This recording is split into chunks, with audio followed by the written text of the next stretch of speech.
Now, you remember last year the Prime Minister told us that he was going to cut immigration. This was because, of course, it's wildly out of control, as we've shown you before. The best part of almost 1 million people have come to the country at a time when there's not 1 million new houses being built.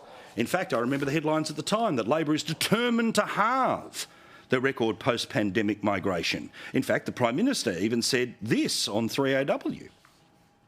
But what we are projecting is that the NOM, the net overseas migration, is projected to come down to 250,000 in the coming financial year in 2024-25.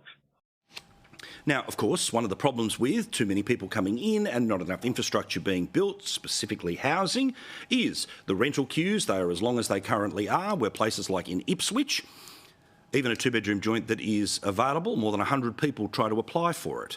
In places like Western Australia, Tasmania in particular, there's less than 1% of all of the available housing that is available for rent right now. You add 1 million people to that, guess what? The queue gets longer. The issue gets tougher. When it comes to the infrastructure that states have to produce, we know that ambulance ramping is the worst it has been in every single state. Queensland, you have an opportunity in just a couple of weeks' time to send a message that this is not okay, that when you call 000, an ambulance may or may not turn up.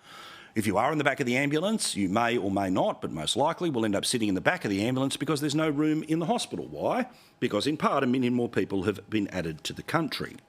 And by the way, just in case you think it's me making this up as a talking point, I want to point you to a study from Macquarie University that says ambulance ramping is getting worse in Australia.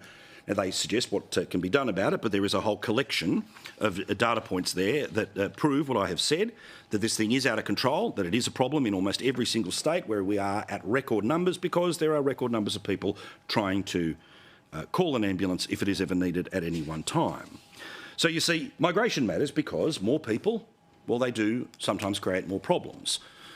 Now, this is not a hit on people who come from different parts of the world. It's not a soft race comment. You know how many times and almost every night I have to say the same thing because we know somebody's going to run off to the umpire and try to dob me in for saying something that I am clearly not.